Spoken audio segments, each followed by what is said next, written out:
ಶ್ರೀರಾಮ ಸಮರ್ಥ August 24. ಎಲ್ಲಿ ಸಂತರೋ ಅಲ್ಲಿ ಆನಂದ ಹಾಗೂ ಸಮಾಧಾನ ಇದ್ದೇ ಇರುತ್ತವೆ. ಕೆಲವು ಸಂತರು ಮೇಲಿನಿಂದ ಅಜ್ಞಾನಿಗಳಂತೆ ಕಾಣುತ್ತಾರೆ, ಆದರೆ ಅಂತರಂಗದಲ್ಲಿ ಜ್ಞಾನಿಗಳಾಗಿರುತ್ತಾರೆ. ನಿಜವಾಗಿಯೂ ಸಂತರನ್ನು ಬಾಹ್ಯ ವ್ಯವಹಾರದಿಂದ ಗುರುತಿಸುವುದು ಬಹಳ ಕಠಿಣವಿರುತ್ತದೆ. ನಾವು ಸಂತರವರಾಗಿರುವುದರಿಂದ ಅಥವಾ ಅವರು ಹೇಳಿದ ಸಾಧನೆಯಲ್ಲಿರುವುದರಿಂದ ಅವರನ್ನು ಸರಿಯಾಗಿ ಗುರುತಿಸಲು ಬರುತ್ತದೆ. ಮನಸ್ಸಿನಲ್ಲಿಯ ವಿಷಯಗಳನ್ನು ತೆಗೆದುಹಾಕಿದರೆ ಸಂತರ ಪ್ರತೀತಿ ಬರುತ್ತದೆ. ನಮ್ಮ ದೋಷಗಳು ಇಲ್ಲವಾಗುವವರೆಗೂ ಅಥವಾ ಜನರ ದೋಷಗಳು ಕಾಣದಂತೆ ಆಗುವವರೆಗೂ ಸಂತರನ್ನು ಸಂಪೂರ್ಣವಾಗಿ ನಮಗೆ ಗುರುತಿಸಲು ಬರುವುದಿಲ್ಲ. ಸಂತರ ದೋಷ ಕಾಣಿಸುವುದೆಂದರೆ ನಮ್ಮ ದೋಷಗಳನ್ನು ಹೊರಗೆ ತೋರಿಸಿದಂತೆ. ಸಂತರು ಹಸಿರು ಸಂಪಿಗೆಯ ಹೂವಿನಂತೆ ಇರುತ್ತಾರೆ. ಸುಗಂಧ ಬರುತ್ತದೆ, ಆದರೆ ಹಸಿರು ಎಲೆಯಲ್ಲಿ ಅದನ್ನು ಶೋಧಿಸಿ ತೆಗೆಯಲು ಆಗುವುದಿಲ್ಲ. ಅದರಂತೆ ಎಲ್ಲಿ ಸಂತರಿರುತ್ತಾರೋ ಅಲ್ಲಿ ಆನಂದ ಹಾಗೂ ಸಮಾಧಾನಗಳಿರುತ್ತವೆ. ಆದರೆ ಅವರು ಸಾಮಾನ್ಯ ಮನುಷ್ಯರಂತೆ ವ್ಯವಹರಿಸುವುದರಿಂದ ಹಾಗೂ ಕಾಣುವುದರಿಂದ ನಮಗೆ ಅವರನ್ನು ಗುರುತಿಸಲಾಗುವುದಿಲ್ಲ. ನಾವು ವೇದಾಂತವನ್ನು ಕೇವಲ ಜನರಿಗೆ ಹೇಳುತ್ತೇವೆ, ಆದರೆ ಸಂತರು ಅದನ್ನು ಸ್ವತಃ ಆಚರಣೆಯಲ್ಲಿ ತರುತ್ತಾರೆ. ಅವರ ಮೇಲೆ ಕಠಿಣ ಪ್ರಸಂಗಗಳು ಬಂದರೂ ಅವರು ವಿಚಲಿತರಾಗುವುದಿಲ್ಲ.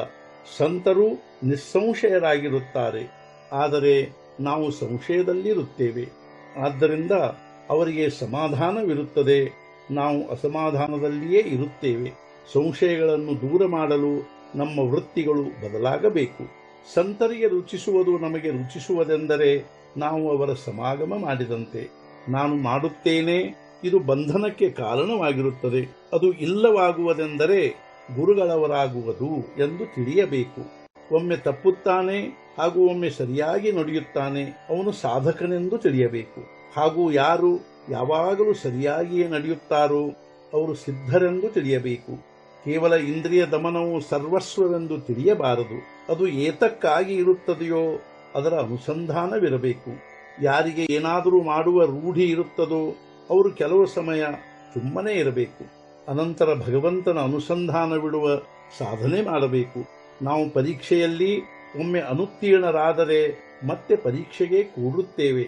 ಆದರೆ ಭಗವಂತನ ಅನುಸಂಧಾನವಿರುವುದರಲ್ಲಿ ಒಮ್ಮೆ ಪ್ರಯತ್ನ ಮಾಡಿ ಅದರಲ್ಲಿ ಯಶವು ಬರದಿದ್ದರೆ ಪ್ರಯತ್ನ ಮಾಡುವುದನ್ನು ಬಿಟ್ಟು ಬಿಡುತ್ತೇವೆ.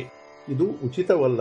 ದೇವರ ಮಾತುಗಳು ತಂದೆಯ ಮಾತಿನಂತಿರುತ್ತವೆ, ಅದರಲ್ಲಿ ಹೊಂದಾಣಿಕೆ ಇರುವುದಿಲ್ಲ. ಆದರೆ ಸಂತರ ಮಾತುಗಳು ತಾಯಿಯ ಮಾತಿನಂತೆ ಇರುತ್ತವೆ, ಅಂದರೆ ತಾಯಿಯ ಮಾತಿನಲ್ಲಿ ಯಾವಾಗಲೂ ಹೊಂದಾಣಿಕೆ ಇರುತ್ತದೆ. ಯಾರು ಭಗವಂತನ ವಿಷಯದಲ್ಲಿ ಹೇಳುತ್ತಾರೋ ಅವರೇ ನಿಜವಾದ ಸಂತರು. ಸಂತರು ಹೇಳಿದ ಉಪದೇಶಗಳನ್ನು ನಾವು ಸ್ವಲ್ಪಾದರೂ ಆಚರಣೆಯಲ್ಲಿ ತರಬೇಕು. ಭಗವಂತನ ಅಧಿಷ್ಠಾನವನ್ನಿಟ್ಟುಕೊಂಡು ನಾವು ಪ್ರತಿಯೊಂದು ಕರ್ಮ ಮಾಡಬೇಕು. ಎಲ್ಲಿ ಭಗವಂತನ ಸ್ಮರಣೆಯೋ ಅಲ್ಲಿ ಮಾಯೆ ಇರುವುದಿಲ್ಲ.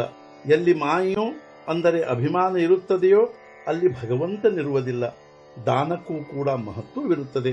ದುಡ್ಡನ್ನು ತಂದು ಕೊರಳಲ್ಲಿ ಕಟ್ಟಿದರೆ ಅದರಿಂದ ಅವನು ಮುಳುಗಿ ಹೋಗಬಹುದು, ಆದರೆ ಯಥಾಯೋಗ್ಯ ದಾನ ಮಾಡಿದರೆ ಅದರಿಂದ ಅವನು ಉದ್ಧಾರವಾಗಿ ಹೋಗುತ್ತಾನೆ. ಭಗವಂತನೇ ನಿಜವಾದ ಶ್ರೀಮಂತ ದಾನಿಯಾಗಿರುತ್ತಾನೆ. ಅವನು ಶ್ರೀಮಂತರ ಶ್ರೀಮಂತನಾಗಿರುತ್ತಾನೆ.